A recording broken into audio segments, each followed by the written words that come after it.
welcome to the webinar on how to engage corporates in supporting social entrepreneurs. I'm really pleased to introduce you to our host, Isla Wilson from Ruby Star Associates. Isla is a supporter of Unlimited, has been for a couple of years now. She's been volunteering her time through our Unlimited Connect network as a mentor. She's run webinars for us before, and she has also done, or is still currently doing, consultancy work for Unlimited around how we can better and more meaningfully engage corporates in our work. Isla is a founder of Ruby Star Associates, which is a consultancy company working with businesses, and that's including charities and social enterprises, essentially to sell better, to generate income, and create partnerships and client relationships. And today's webinar will last about 40-45 minutes, and then we have time for questions in the end. We will focus on how you, our university and higher education partners, and some social entrepreneurs who I know are joining us for this, how you can start to develop corporate partnerships to support either the work you do or to support the entrepreneurs that you're working with. So really go through the basics of how do you identify potential partners, how do you engage them, and how do you then, once you've got that far, how do you maintain those relationships? How do you build on the contacts that you've got? So that's our topic. Please do post questions throughout. And I'll gather all of those, and we'll go through those at the end. Anything that we don't answer during the webinar, all of those we can try and address afterwards. So I think I will leave it at that, and I sincerely hope that everyone can hear me. And if I've repeated myself twice, then apologies for that. But hopefully, better safe than sorry. And I will hand you over now to Isla. Thank you. Thank you, Marika. Hello, everybody. Just to let Marika know and to let you all know, because of how we're set up at the moment, I can't see anything you post on chat. So I am reliant, if you can't hear me, on you putting it in chat and then Marika letting me know, because I won't see those messages come through. And the same for any questions. As Marika said, structuring corporate partnerships has been a huge part of what I've done for most of my career, but it's been my sort of full-time role in one sense or another since about 2002.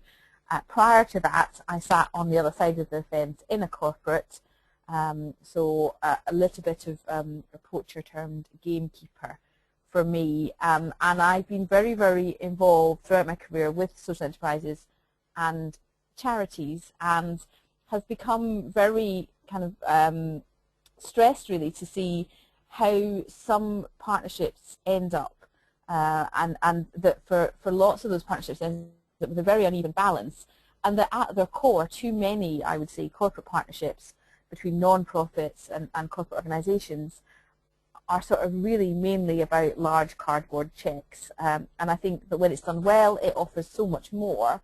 So what I'm hoping to do today is to talk about that in a bit more detail, and hopefully give you some ideas on how to start structuring the sorts of relationships that you might want for yourself. Hopefully you can all see the screen, so let's see if we can get this to work. Here we go. The first thing I think that you would say in any situation really where you're in effect selling to someone is that we often don't give too much thought or enough thought to who, why and where we want to work with.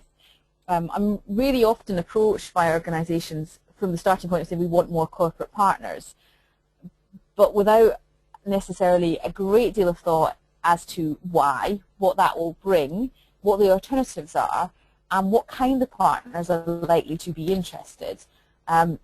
It's true to say that the vast majority of large corporates have a significant interest in working with non-profit organisations of a wide variety of types, and that in general they are happy to listen to proposals and happy to meet with people, but it's a very competitive market, and the proposals that tend to get heard and the meetings that take place are those which start with the strongest business case as to why you're the right potential partner for them.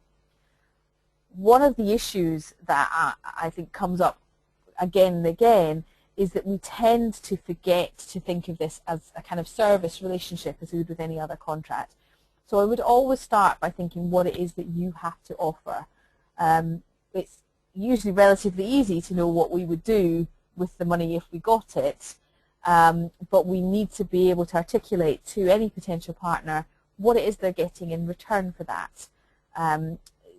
Decisions on corporate funding of all types are made on business cases, and you often won't see them, but when you meet with somebody or when you talk to somebody on the phone, before funding ends up with you, they are going to put together some form of business case. It might just be half a page, it might be a full page, it might be absolutely pages and pages, and the more information you can arm them with to populate that business case, the more likely it is that you'll get the result that you look for.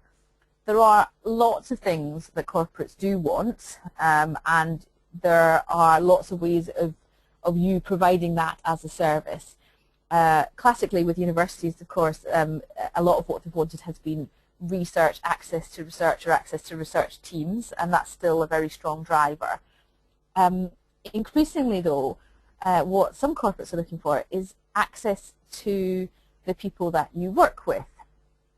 So in this particular instance, they may be very interested in the innovation ideas and kind of new products which are emerging from social entrepreneurs that you're working with. There's also a very strong chance that they are interested in the thoughts, the views, and particularly the buying habits of the students within your university, how they respond to things. And there are lots and lots of debates to be had about what sort of service you're happy to provide, what is ethical for you to provide, and what you're, I guess, able to provide them. But it's those sort of things that they'll very often talk about.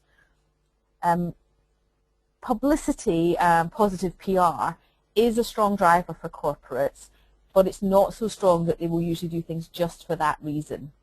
And very often that's where we start with corporate partnerships, and we kind of talk a lot about the PR reach or the positive press that organisations will get. Because this market is so competitive now, they can get that positive PR in an awful lot of ways. So I would always put that lower down the list of reasons why they might want to work with you. And I would always try and think much wider than just the corporate social responsibility stream within an organisation or just the marketing and PR stream.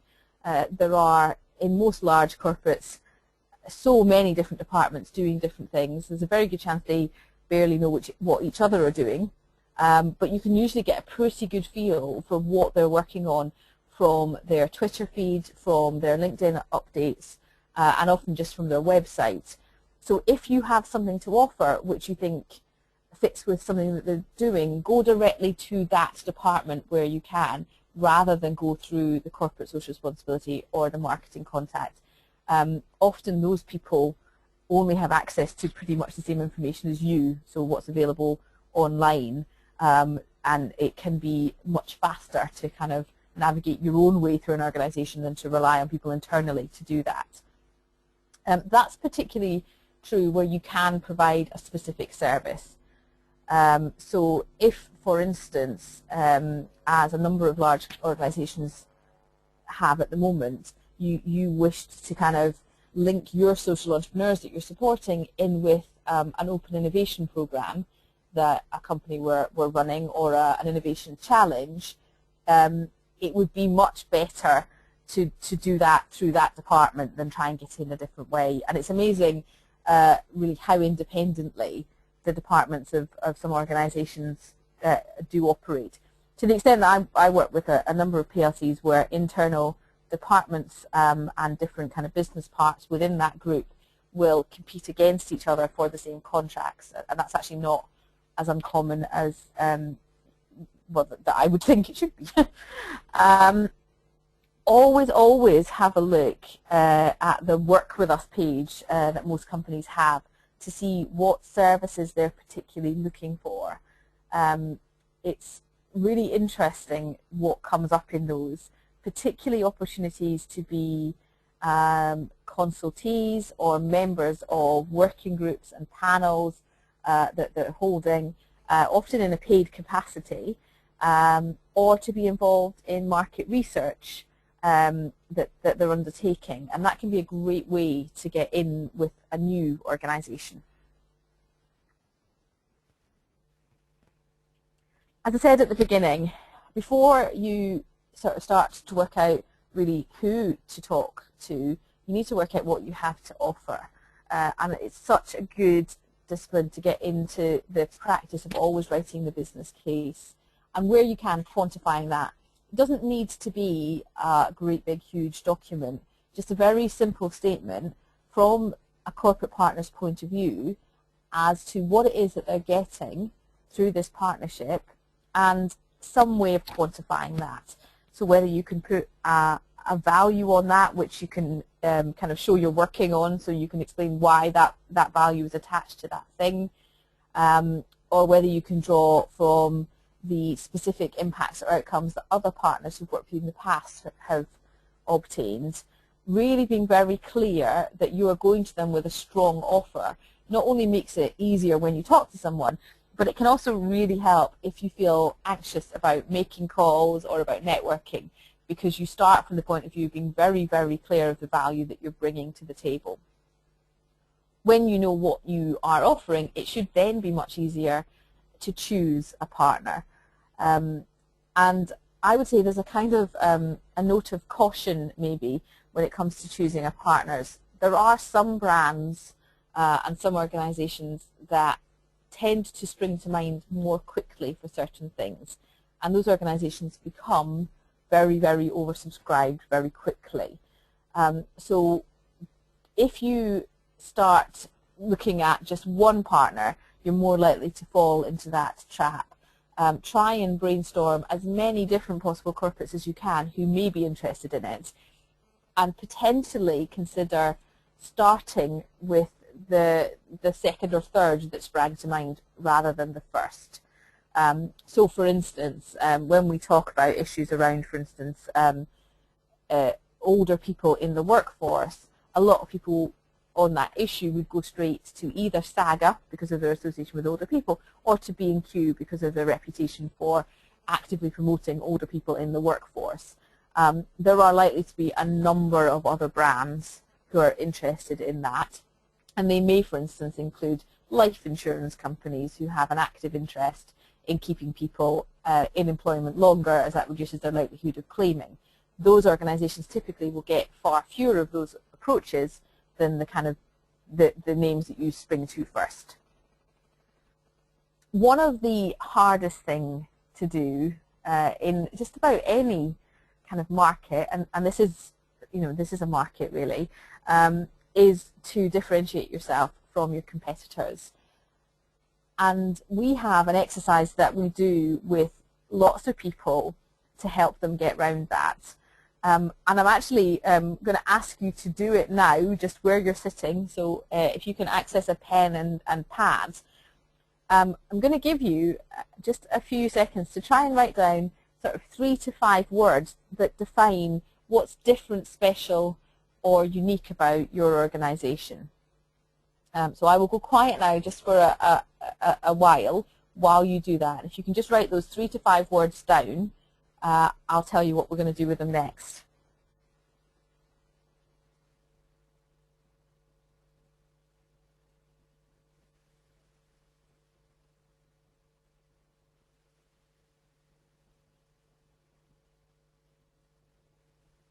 I do feel a little bit as if I should sing some elevator music while you do this, but I'll save you.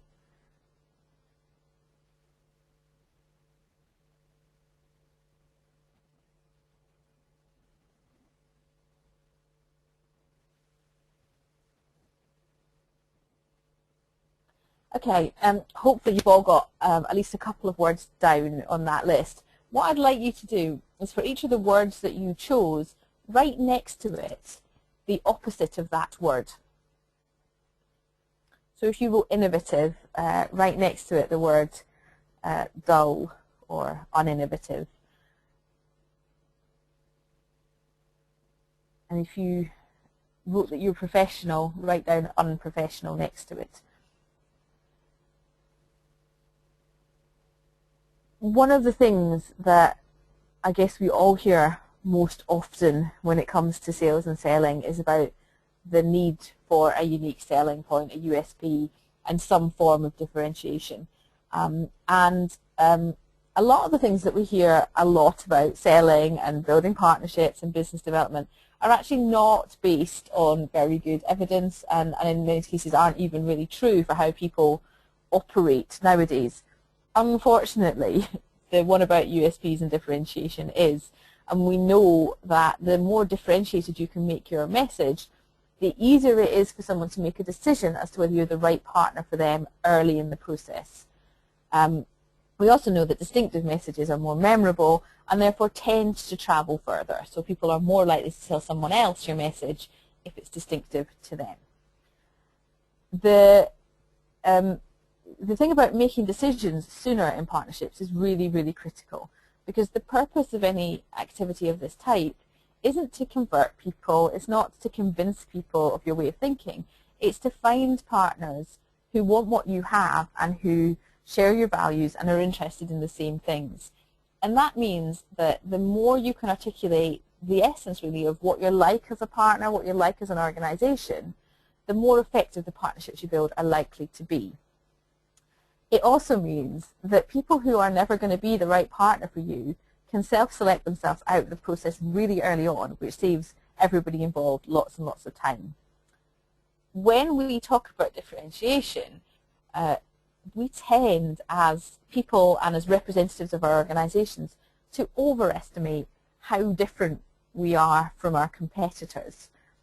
Now I don't know and I can't see the words that you've written down, but for the words to be true differentiators, you should be able to reasonably imagine that somebody else who's in your market, so another university or another organization doing something similar to you, would credibly and reasonably describe themselves as being the opposite of what you've said. So for instance, if you've used the word professional, which is one that comes up quite a lot, it's very, very unlikely that any of your competitors are out and about selling themselves on the basis of the fact that they're unprofessional. And therefore that piece of information, while it might be useful in terms of marketing and giving people an idea of what to expect, doesn't really help with differentiation. If you can come up with 5 words which pass that test and which really capture the essence of what's exciting, what's different, what's vibrant, and what is distinctive about your organization, that can really help you when it comes to articulating the case for what you do and also for identifying who it is that you should work with. That distinctiveness in the marketplace makes it much, much easier for people to make their decision.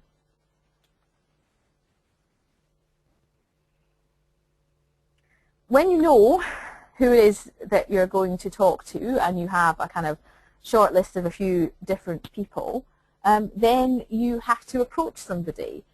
And there are a couple of things that you can do. Unfortunately, one of the best ways still remains phoning people up, even people who you haven't previously met with.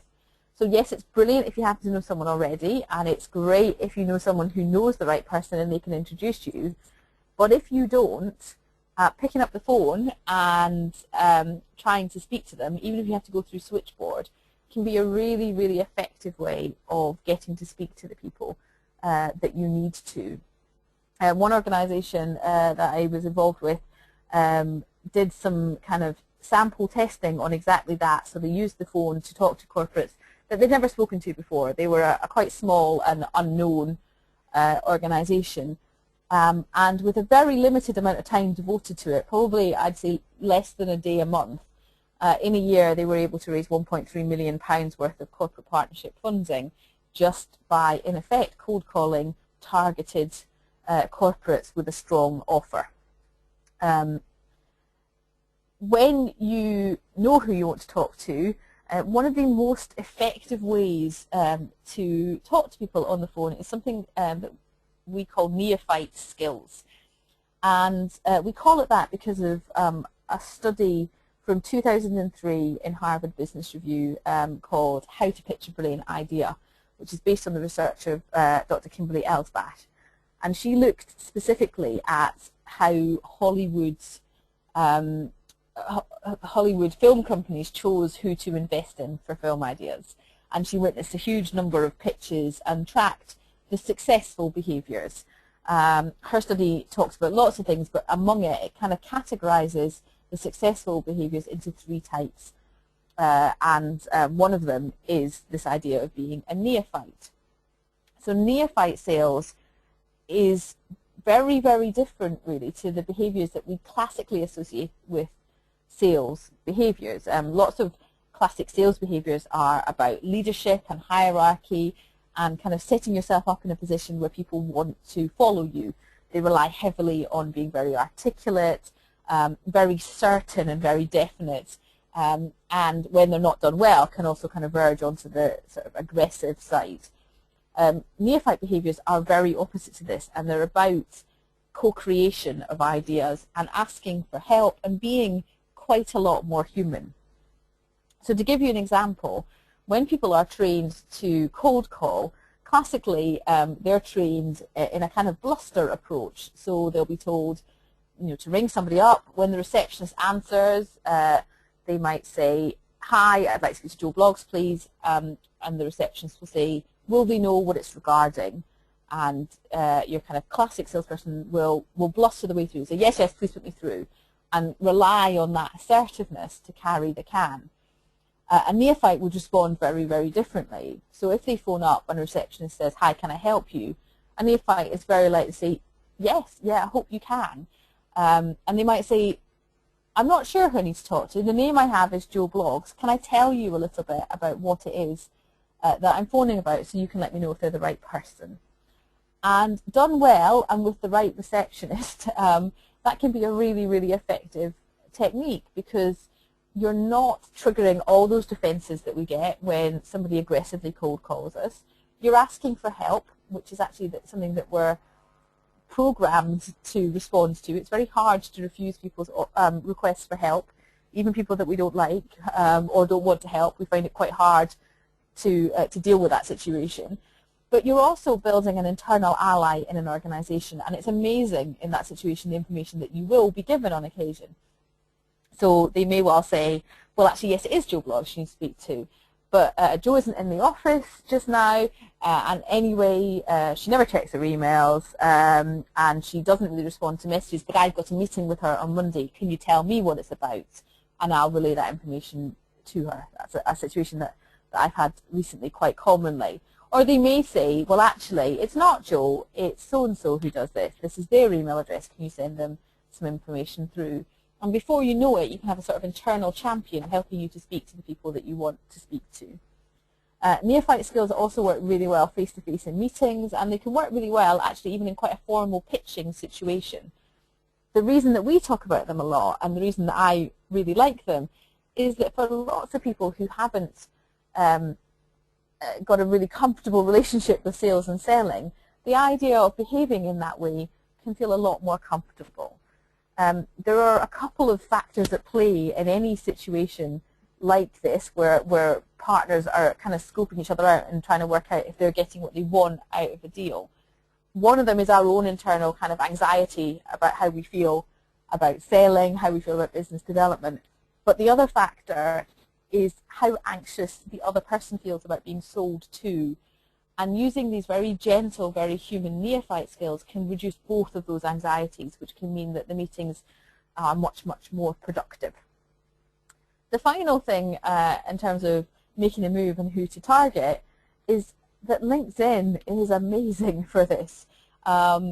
If Julie or Marika could speak just now, they'd be able to relate some really cool examples recently of organizations that we've been able to reach just through using LinkedIn. There are lots of things you can do on the free version of it. if nothing else, it's a great way to get the right name of the right person. People are pretty good at responding to messages that you send through LinkedIn, and there is a function on LinkedIn to ask for introductions. So you might not know the person that you want to talk to, but somebody in your network might, and you can use the introductions function to ask that person to introduce you to the person you want to talk to. And that gives you that kind of trusted in with the person that you're hoping to meet with. If you do upgrade to the Pro version of LinkedIn, there's a couple of other things that you can do, including directly mailing people. I've noticed recently as well that if you want to test out the Pro version and you're not already a member, if you click on the link to find out information about joining and then do nothing, usually within about 3 or 4 days you get an email from LinkedIn offering you a free trial. So that's always worth a try to see if they're still doing that.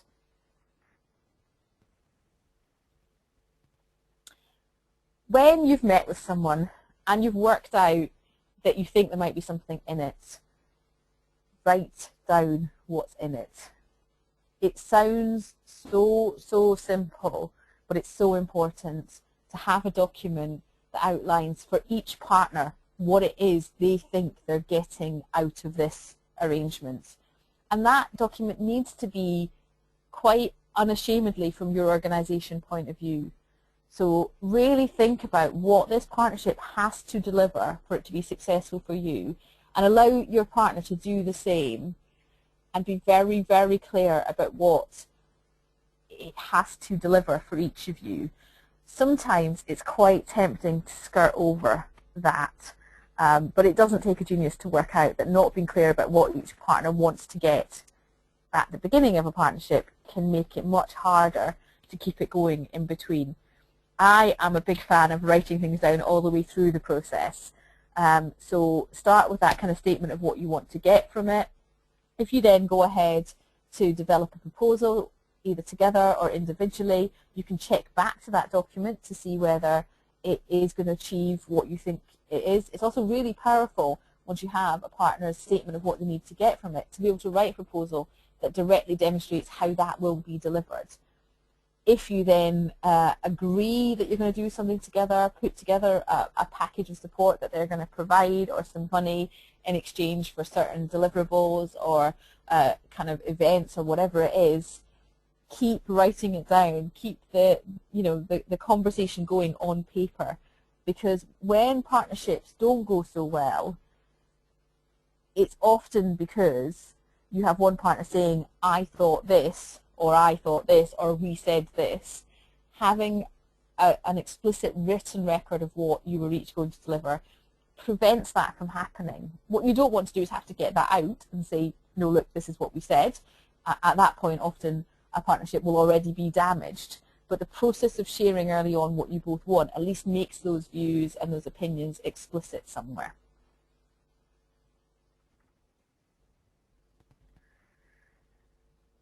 Choose which hoops you want to jump through.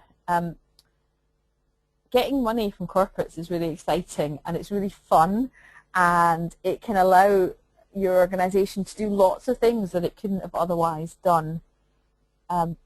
It has to be as exciting for them, and that means you have to create a partnership of equals. And that's why I talk so much about service and writing it down and treating it as a contract. If what they think they've done is decided where to put the last bit of that pot of money that they had to invest this year, then it's unlikely that that will turn into a long-term partnership. So make sure that all the way through you do this exchange of what people are getting and what they are giving, and that you maintain an assertive position, really, where you respect and value what it is that you're bringing to the table. It's really easy to be intimidated by corporates, and some of them definitely kind of propagate that, and tend to have meetings in great big huge boardrooms with massive chairs and have loads of people there. You need to be in a partnership with an organization where you know that you're as important as them, and where you're not willing to agree to whatever it takes to get that money. So it has to be something that really fits with your strategy. Again, your written document would really help here, and just remaining assertive. We often undervalue what it is we're bringing to the table, in a very competitive environment, you're unlikely to get any funding or any partnership arrangement with an organisation who doesn't want to be in it, who doesn't see something in it for them. So hang on to that fact if nothing else.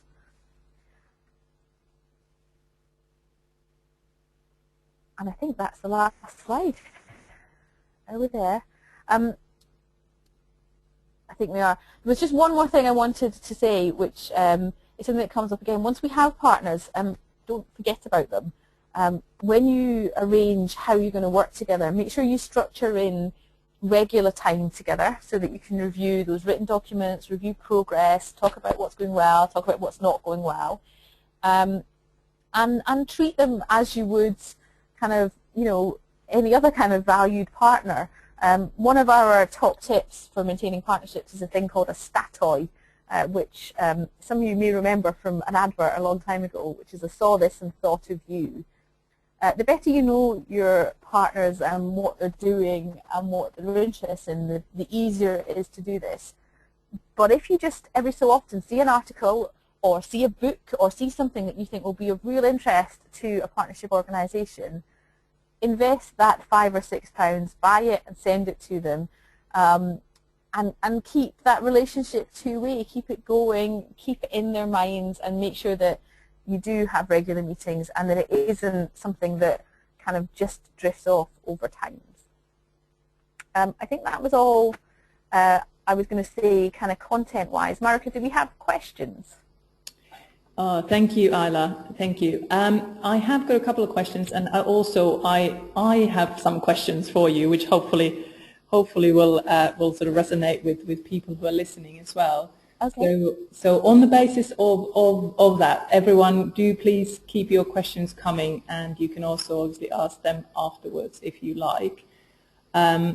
Thank you for that. Just as a reflection, what I really liked about the content was the way you talked about the partnerships as partnerships of equals, or sort of two-way relationships, and that's something that I have certainly learned through the work that we do at Unlimited, and through the work that we do through Unlimited Connect when we engage corporates, is that when we go into the room or when we put together a proposal, it's very much about us delivering a credible, meaningful service to them, and then them whatever the value is that is exchanging hands, whether it's money, whether it's people's time, but that we don't go into the room asking for a donation, or we don't go into the room thinking, okay, can you just sponsor us in some way.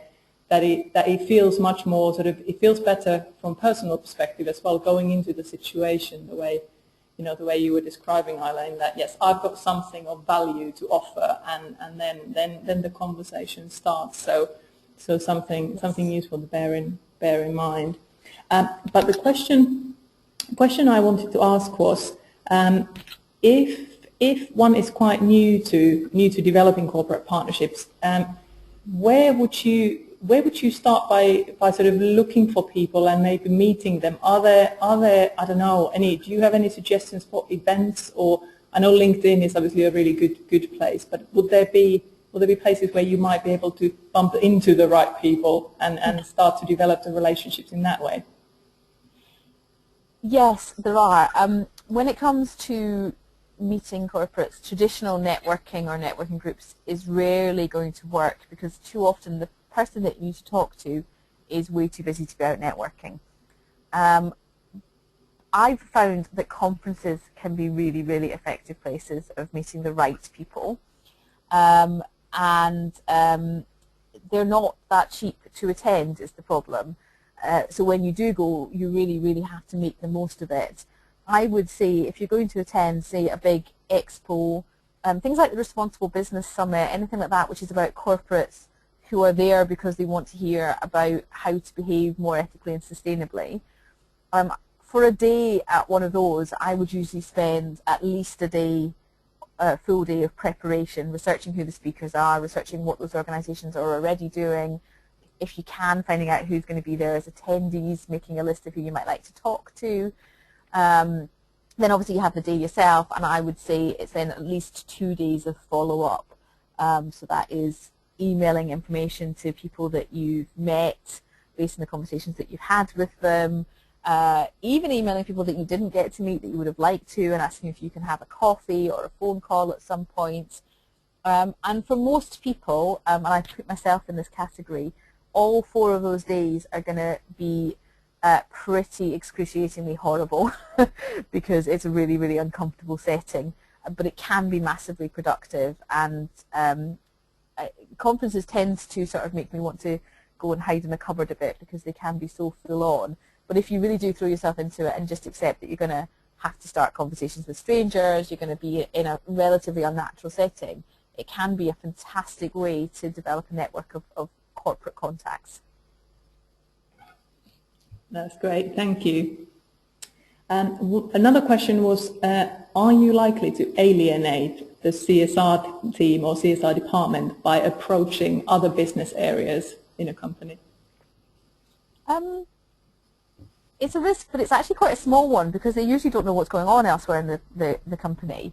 I don't mean that as a downer on CSR teams. I mean most departments don't usually know what other departments are doing in a big company. So if we're talking sort of a PLC level, often the person that you talk to, if it has to go through CSR, will direct you there. But even that can be a more effective link than just kind of just cold calling that person or responding to a kind of online form where you kind of express an interest. I think if you do it gently, do it genuinely, and don't do it for the express purpose of bypassing them, then the risk of that is quite small. Great, thank you. And another one, would you recommend working with someone to act as an introducer rather than looking to them for direct support? So I'm guessing, if I'm interpreting that question correctly, is that, I suppose, your initial contact to ask them to introduce you to the right person, or just ask them to support you. I hope I'm reading that correctly. Absolutely, I think that's a really great way to go about things. One of the things we say a lot is always ask for advice, never ask for help, so phrase it in that way. But if you have good contacts in an organisation, say, look, I'd really like, if possible, to take you out for lunch and pick your brains about this. This is what we've got coming up. These are some of the challenges we face. I'd be really interested in your view on how we might tackle this, on who else we should talk to, and phrase it as advice rather than help. And yeah, I think it can be really effective at the end of any meeting, really, just to say, is there anyone else you think we should talk to, and see if they introduce you then to other people who can be useful for the campaign. That's great, thanks. And that actually answers another question that we had, which was, what approach would you use at the face-to-face networking event to develop these relationships? So probably a lot of that advice would apply if you meet someone you think could be useful. Yeah, I think that's true. I mean, the other thing is that we have to be really respectful of people's time. So a lot of people get asked for a lot of free advice.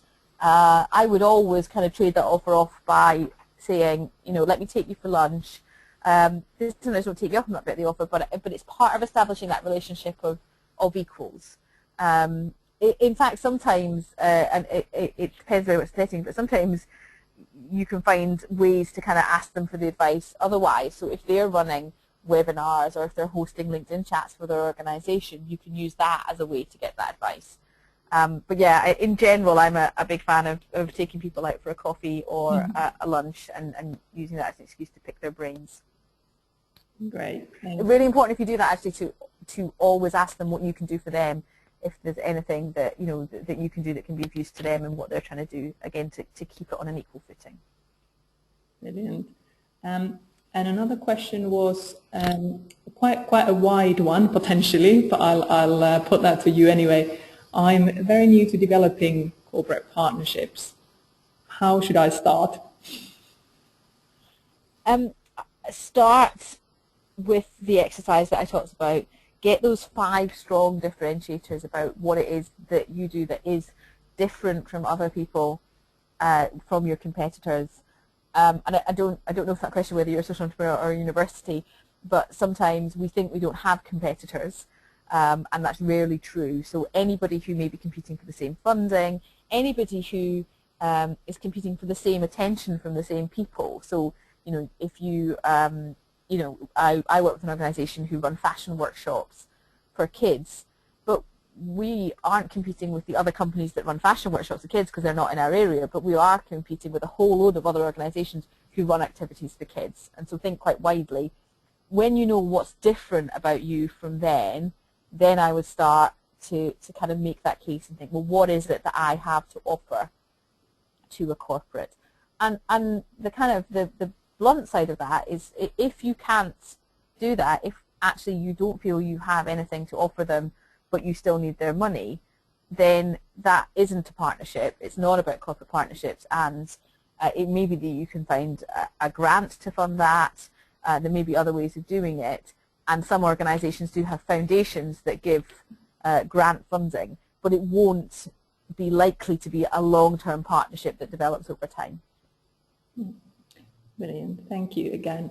Now I think we've now gone through the questions that have been posted. If there isn't any more, then we can start to bring the webinar to a close. I will, with everyone who's attended, I will send you an email afterwards. I'll send you the slides. Although I appreciate that without Isla's presentation, you know, they'll probably be difficult to share with anyone externally. But I'll share the slides. I will also share the recording with you. So hopefully those two together will help you if you want to listen again, or if you want to share this with anyone else. I'll also invite you to ask more questions if you have. And we also have a couple of links to articles that Isla has recently written for a couple of publications. You will also, I'll also be able to put you in touch with Isla. I just saw a question flash on the screen saying, would it be possible to get Isla's contact details? So we will try and link you up. But I think if that's all, then I just want to say a massive thank you again, Isla, to you for joining us and giving up your time and sharing your expertise with us. Is there anything you'd like to say before I'll wrap up? There's just a couple of things. I just want to mention our next webinar and then a couple of events that we've got coming up. But Isla, if there's anything else you want to say before we close.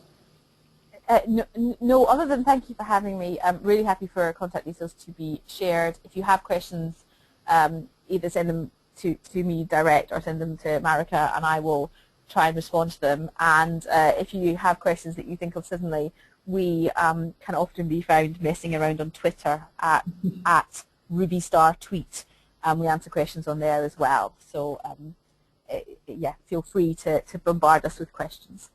That's great. Brilliant, thank you. So for everyone else, we have another webinar which we are hoping will be a sort of a follow-up on this one, coming up on Friday the 15th of March at the same time, so lunchtime 1 till 2, and that's all about managing and maintaining your pro bono partners, your mentor networks, your partnerships. So sort of part 2, you've attracted your you found your partners, you found the individual volunteers, experts who've said that they are interested in your work and wanting to support the entrepreneurs you're supporting. It's sort of then what? So how do you keep them engaged? How do you offer them opportunities to share their skills? How, we talk about matching, we talk about retaining volunteers. All of that, and again, we'll take a lot of questions from you to make it as appropriate for individual circumstances as possible. So that's coming up in 2 weeks' time, and hopefully you already have the details, so you can sign up if you haven't done so already. And then just about a couple of events. So the whole university's team here at Unlimited. We have been planning a week of networking events where we want to bring together, our university partners, as well as our corporate partners and individual volunteers that we work with. and the intention is to bring you together, to spark up new relationships, get you talking to one another, and hopefully for you to start to build those contacts and relationships, to take them beyond that room and beyond the year that you're initially working with Unlimited. So we are acting as a host hopefully for some good introductions and connections. And those events, we have 4 lined up, and they are coming up. I think it's the last week of April. We are still finalising some of the final venues, which is why you haven't got the dates yet. But it will be the week beginning is it 22nd of April? I think it's a Monday. So week beginning 22nd of April, and we will be in Manchester, Birmingham, London, and somewhere in the southwest. I think it'll be Bristol. So you can choose from those 4 options, but we will be sending you exact details and timings, etc. coming up. I just wanted to flag that up. But other than that, I think that's all. Thank you so much for joining in. Hopefully it's been useful. All feedback will be really, really appreciated. So any responses to my email that I'll send you